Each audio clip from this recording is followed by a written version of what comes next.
अस्सलाम वालेकुम नाजरीन, आप देख रहे हैं जेके न्यूज़ पॉइंट मेरी यानी साहिल इकबाल के साथ। नाज़रीन किराम, जिस तरह से आप सब जानते हैं कि इलेक्ट्रिकल डिपार्टमेंट जो है पिछले 3 दिनों से लगातार स्ट्राइक पर है और वादी कश्मीर जो है लगातार अंधेरे में डूबी हुई है। लेकिन इस बीच आज हम इस वक्त मौजूद हैं बिमना में, जहां पर जो एम्प्लॉयज़ हैं इनकी एक बड़ी तादाद यहाँ पर जमा हुई है और एहतजाज कर रही है और अपने हक में नारेबाजी भी कर रही है। और असल में क्या वजूहात हैं, क्यों ये मुलाजमीन जो हैं एहतजाज कर रहे हैं, क्यों ये हड़ताल पर हैं? हमारे साथ माजिद साहब हैं, इनसे हम बात करेंगे और जानने की कोशिश करेंगे कि क्या वजूहात हैं और अब आगे का क्या प्लान है इनका। माजिद साहब, बहुत बहुत शुक्रिया आपका। माजिद साहब, हमें बताइएगा कि एक्चुअल जो आपकी डिमांड्स हैं, जो आम लोगों को समझ आनी चाहिए कि एक्चुअल में आपकी क्या डिमांड्स हैं, क्या चाहते क्या हैं आप? पहले शुक्रिया आपकी वसादत से। मैं ये बोलना चाहता हूँ कि आज यहाँ पे हम Jammu and Kashmir power employees and engineers coordination committee के ज़ेर एहतमाम उसके बैनर के अंडर हम यहाँ पे जमा हुए हैं, जिसमें इंजीनियर्स, लाइन स्टाफ, जिसमें हमारे नासिर साहब की एसोसिएशन, हमारे डिप्लोमा इंजीनियर्स की एसोसिएशन, हमारे टीडीएल्स पीडीएल्स एम्प्लॉयज़ की एसोसिएशन, हर कोई पार्टिसिपेट कर रहा है। और हमारा यकजा सिर्फ 4 पॉइंट्स पे गवर्नमेंट से हमने मांग की है। 4 पॉइंट्स। पहला पॉइंट जो कि गवर्नमेंट का प्रपोजल है, एक प्राइवेट जॉइंट वेंचर कंपनी बनानी बिटवीन जेकेपीटीसीएल और पावर ग्रिड, उस प्रपोजल को टोटली शेल्व किया जाए।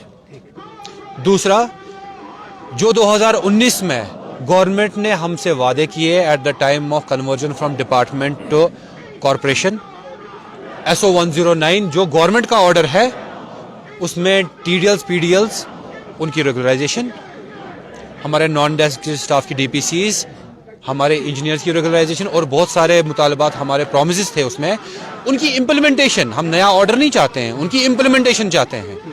और सबसे बड़ा मसला तीसरा जो हमारी सैलरी का है, हमारी जो सैलरी आज हमें ग्रांटेड एड की तौर पे वागुजार की जाती है, जिसके लिए हमें हर महीने भीख मांगने के लिए जाना पड़ता है सेक्रेटरीट, तब हमें 2-2 महीने 3-3 महीने के बाद मिलती है, उसको बाज़ाब्ता किसी और गवर्नमेंट मुलाजिम की तरह बाज़ाब्ता ट्रेजरी से वागुजार किया जाए, जो कि मेरा हक है।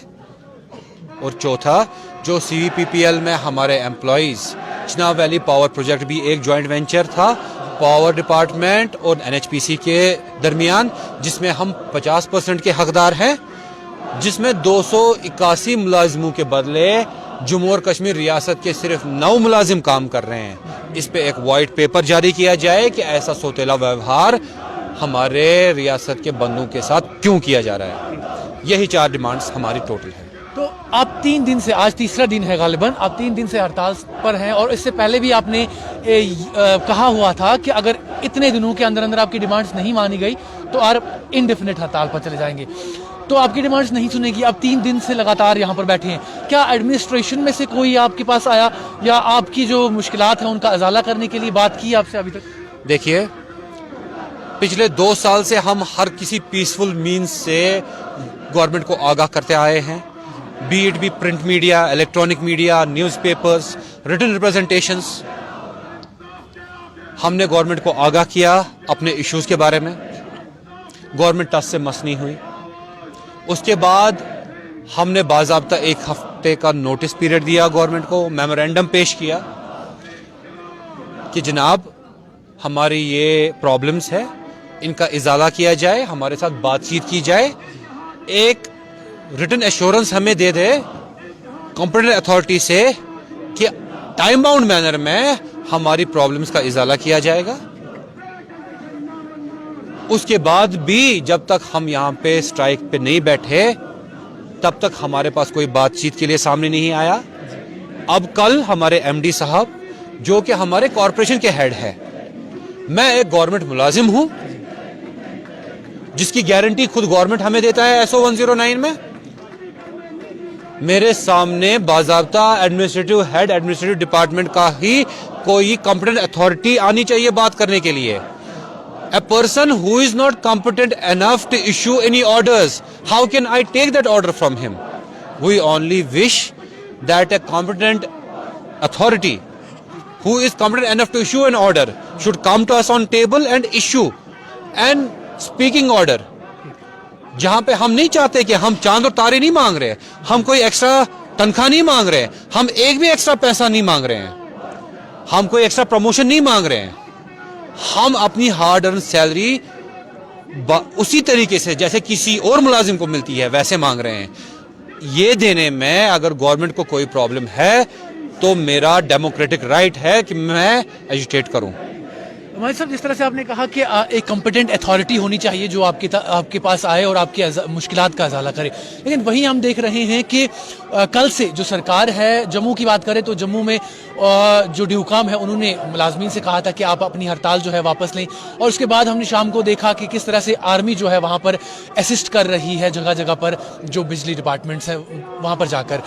तो यहाँ पर आपके, और साथ ही साथ एक ऑर्डर भी, एक गालिबन एक खबर भी आई है कि जो लड़के डिफरेंट कॉलेजेस में काम कर रहे हैं, इलेक्ट्रिकल इंजीनियर्स हैं, उनको भी कहा गया कि आप जी अपनी डॉक्यूमेंट्स वगैरह तैयार रखें और आप लोग असिस्ट करें।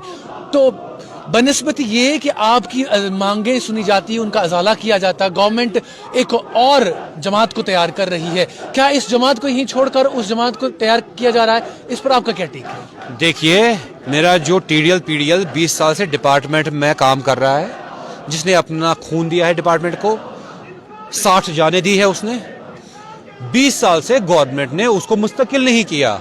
वो एक फाइनल ईयर ITI स्टूडेंट को कैसे मुस्तकिल करेगी, ये आप मुझसे ज्यादा अच्छी तरह से गौर खोज कर सकते हैं इस बारे में।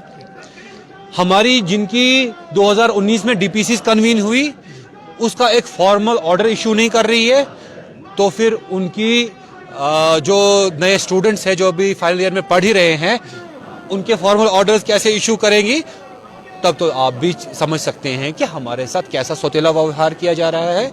रिगार्डिंग मिलिट्री को जिसको रोप इन किया गया, military engineering services is a very small unit of whole army. Military engineering services are, they have themselves said it, that we are competent just to turn on and off the system, not restore the system. Restoration वो कर नहीं सकते, because restoration के लिए आपको lay off the land, the topography, system constraints, system के बारे में जो पर्टिकुलर सिस्टम है, ये सारा पता होना चाहिए, वो जो मेरे लाइनमैन के बगैर और किसी को पता नहीं है। रेस्टोरेशन के लिए मेरे लाइनमैन को ही आना पड़ेगा। हम उसके लिए तैयार है। जब गवर्नमेंट अपनी हठधर्मी खत्म करे, हम टेबल पे आने के लिए तैयार हैं। हम हठधर्म नहीं हैं। तो नाज़रीन किराम, ये माजिद साहब थे जिन्होंने हमारे साथ बात करते हुए साफ तौर पर ये कहा है कि जो सरकार है उन्हें अपनी हठधर्मी छोड़नी होगी और इनसे बात करनी होगी। यहाँ पर एक बड़ी तादाद में जो है लोग जमा हुए हैं, खासकर मैं बात करूँ एम्प्लॉयज़ जमा हुए हैं, जो जगह जगह से, जम्मू कश्मीर की बात करें तो कश्मीर के मुख्तलिफ अजला से ये लोग यहाँ पर जमा हुए हैं और अपनी मांगों को लेकर एहतजाज करते नजर आ रहे हैं। माजिद साहब ने कहा है कि जो आर्मी का टेक ओवर है या वो असिस्ट कर रहे हैं, उतनी बड़ी तादाद में वो नहीं है, वो रिस्टोर नहीं कर सकते हैं। और दूसरी तरफ से नाज़रीन किराम, जिस तरह से आप सब जानते हैं कि 2-3 दिन से जो है पूरी वादी कश्मीर जो है अंधेरे में डूबी हुई है और आम सारिफीन जो हैं उन्हें इसका नुकसान उठाना पड़ता है। एक तरफ से जहां डिपार्टमेंट की तरफ से उन्हें बड़ी बड़ी जो बिलें भेजी जाती है, वहीं दूसरी जानिब अब इन मुलाजमीन की हड़ताल ने फिर से उन्हें जो है मजबूर कर दिया है। वो भी हमने दिखाया आपको कि जगह जगह पर लोग जो हैं, आम लोग जो हैं, वो अब एहतजाज करते नजर आ रहे हैं। लेकिन इस बीच सरकार कहाँ है, सरकार का क्या रोल बनता है? उन्हें इन मुलाजमीन से आकर मिलना चाहिए, इनसे बात करनी चाहिए और हम दरख्वास्त करते हैं सरकार से और जो आला ओहदेदार हैं कि वो आएँ और इनसे बात करें, इनकी वाजिब जो डिमांडें हैं उनको सुना जाए, ताकि आम लोग जो हैं, जो अंधेरे में हैं 2 दिन से, वो राहत की सांस ले सकें। देखते रहिए जेके न्यूज़ पॉइंट।